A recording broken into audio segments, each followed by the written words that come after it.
The Unraveling of the North Atlantic Bargain. This article was written by Jackson Janes and Markus Ziener and read by an automated voice. Published on April 27, 2026, on Just Security, an essential resource for those shaping a just and secure world. For the latter half of the 20th century, twice rebuilt from catastrophe, Europe constructed something genuinely unprecedented. A continental order in which war between its members became not merely unlikely, but unthinkable. That order rested on two pillars. One was European integration, the painstaking project of binding economies, laws, and institutions together tightly enough in the European Union that conflict became irrational. The other was American power. NATO did not just deter the Soviet Union, it underwrote European security so completely that European states could afford to stop thinking seriously about defense and start thinking about everything else: welfare states, single markets, the endless procedural architecture of integration. For 7 decades, this arrangement held. Today, this is over. What has replaced it is something categorically different: a transactional relationship in which American security commitments are no longer a standing guarantee, but a service conditional on compliance. The United States has become, in effect, a subscription-based security provider. And like any subscription, it can be repriced, suspended, or canceled if the terms aren't met. Some European governments have responded to all of this by reaching for the language of patience, calling it an aberration, a negotiating tactic, a passing storm. That interpretation was always thin. After the Trump administration's threats to Greenland, after watching Washington openly toy with abandoning Ukraine to a dictated peace that rewards Russian aggression, after repeated blithe hints or outright threats to withdraw from NATO, or most recently even to suspend other members, it is untenable. An American administration that publicly contemplates absorbing the territory of a NATO ally and responds to that ally's objections with contempt rather than reassurance is not engaged in tactical disruption. It is demonstrating a worldview in which allied sovereignty and security is conditional on American interest. The question is no longer whether the old relationship is recoverable. It is not, as Canadian Prime Minister Mark Carney expressed in a speech at the World Economic Forum in Davos in January. For Europeans, the question is what they build in its place, and how fast. Europe's problem is not only external. Its capacity for collective action is hobbled by internal structures that were designed for a different era. The European Union's requirement for unanimity in foreign and security policy means that a single member state can immobilize the other 26. Viktor Orban's Hungary and Robert Fico's Slovakia have demonstrated this repeatedly. But it would be a mistake to treat this as an issue of those two men. They are symptoms of a structural vulnerability, not its cause. Poland lived under the obstructionists of the right-wing anti-European Law and Justice (PiS) party for years before it lost power in 2023. Now Orban's Fidesz party has lost power in Hungary. But tomorrow it could be someone else blocking EU action. The problem is the mechanism that hands any illiberal government a veto over the security of an entire continent. This is where Europe finds itself, facing a transformed external environment with institutions that were not built for it, dependent on a security guarantor that has repriced its guarantee, and constrained internally by rules that confuse unanimity with legitimacy. Not always a free rider. Before examining what has changed, one thing needs to be said plainly, because it is routinely omitted from this conversation. Europe was not always the free rider it is now fashionable to describe. During the Cold War, NATO's European members, not least Germany, spent between 3 and 5% of GDP on defense annually. This represented real political choices, real budgetary trade-offs, real military capacity.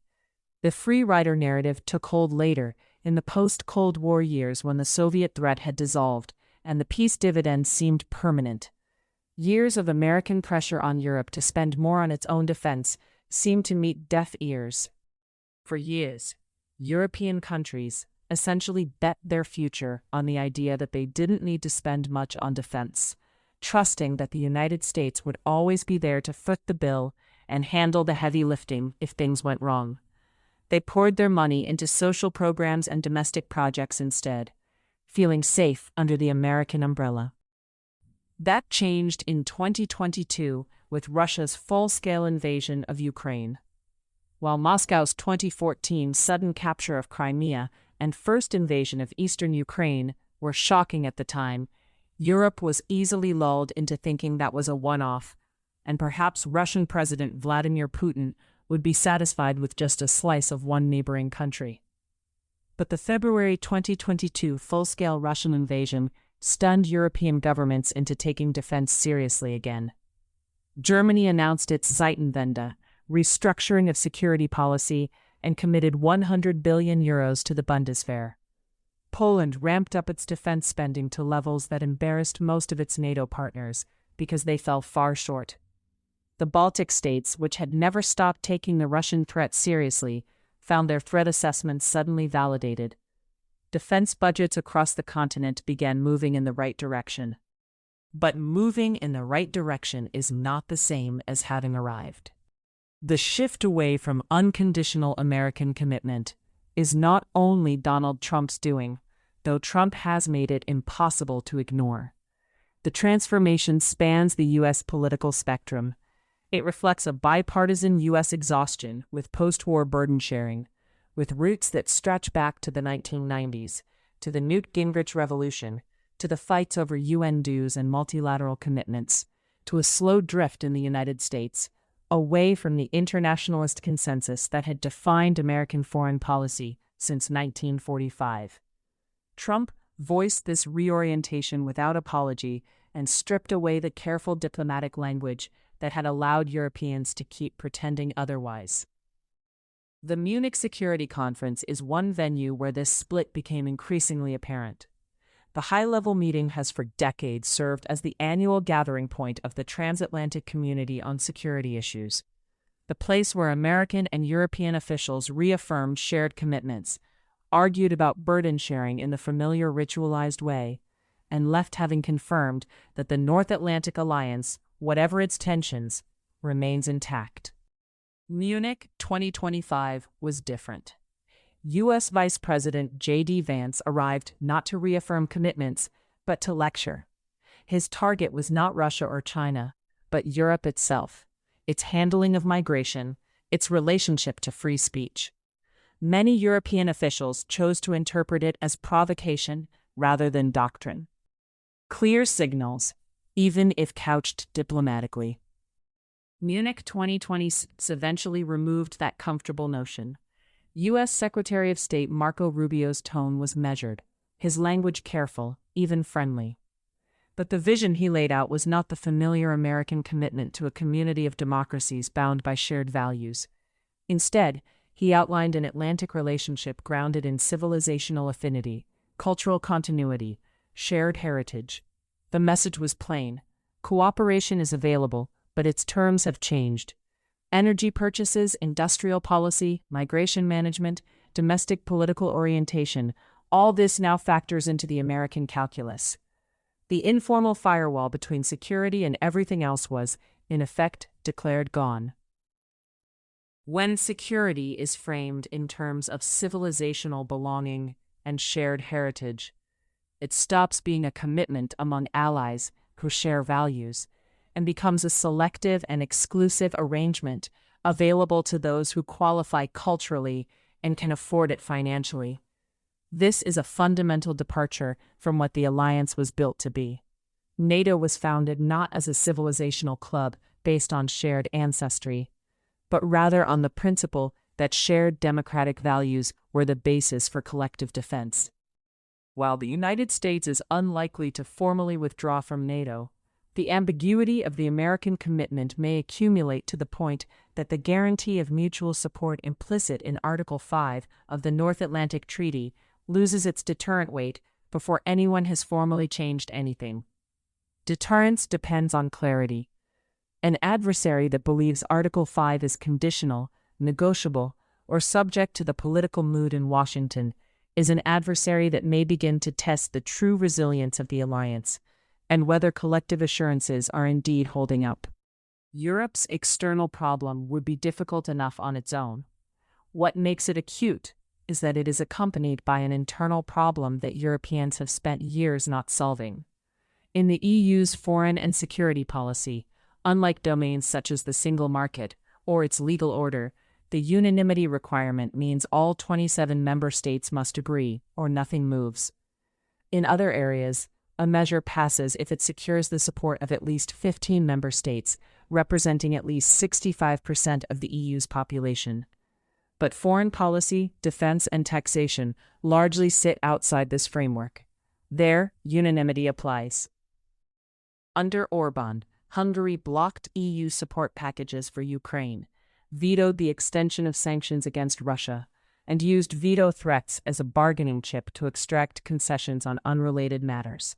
The cost to European coherence has been real, but Orbán is just an illustration of the problem. Poland under PIS ran the same playbook. Orbán has been voted out of office, but the vulnerability remains. Any government in any member state that chooses to weaponize the unanimity requirement can do so. This conundrum requires structural change, and changing EU treaty architecture is itself subject to unanimity, creating the catch-22.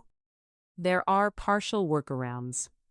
Enhanced cooperation provisions allow subsets of member states to move forward on specific issues without waiting for everyone. The perhaps euphemistically named European Peace Facility, a mechanism for off-budget military spending, has been used to fund arms deliveries to Ukraine in ways that would have been impossible through normal EU channels. The name is essentially a clever political workaround. By calling it a peace facility, the EU can frame this military spending as an act of peacemaking, which conveniently bypasses the strict rules that normally prevent the EU budget from paying for weapons. The fund is strictly for military hardware and training. All the actual diplomatic and civilian work is still handled entirely separately through the EU's normal budget channels. In some instances, coalitions of willing states have coordinated outside EU structures entirely. These mechanisms are all valuable, but they are improvised and lack the institutional weight and financial firepower of formal EU structures. For now and the longer term, what can be done? Europe is not ready to provide for its own security without the United States. European capability gaps include strategic airlift, satellite intelligence, long-range precision strike, and the logistics infrastructure required to move and sustain large forces across the continent. These gaps cannot be closed in 2 years or 5. Some will take a decade. This means Europe needs the United States for now, even a transactional United States, even one that has changed the terms. Managing that dependency intelligently is not appeasement, it is realism. It means paying the subscription fee while simultaneously working to renegotiate it from a position of growing strength. That means defense spending must rise, not as a concession to American pressure, but as a strategic necessity that happens to satisfy American demands. Energy sources must be diversified moving forward. Again, not because Washington insists, but because dependence on Russian supply was always a vulnerability. Diplomatic fights with Washington will need to be picked carefully, reserved for matters of core strategic interest. On defense, the starting point is industrial consolidation. European defense procurement remains deeply inefficient, characterized by fragmentation and duplication across national systems. EU member states operate a far greater variety of weapons platforms than the United States, which benefits from much higher levels of standardization. Europe fields roughly a dozen to nearly 20 types of main battle tanks and maintains multiple parallel fighter aircraft platforms rather than a unified fleet. Consolidation, however, is a generational project, shaped as much by politics and industrial policy as by strategy. It nonetheless needs to begin in earnest. Then there is the question that has been deferred longest and can no longer be avoided: nuclear deterrence. France possesses an independent nuclear capability. For decades, French governments have been cautious about extending that deterrent to European partners, for reasons of doctrine, sovereignty, and complex domestic politics. Those reasons still exist, but the question of whether French nuclear deterrence can play a broader European role must be seriously considered, and Germany has opened this conversation.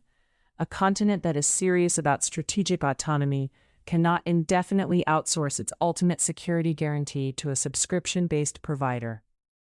Through decades of painstaking construction, compromise, and the hard-learned lesson that the alternative was catastrophe, Europe pulled together in the past.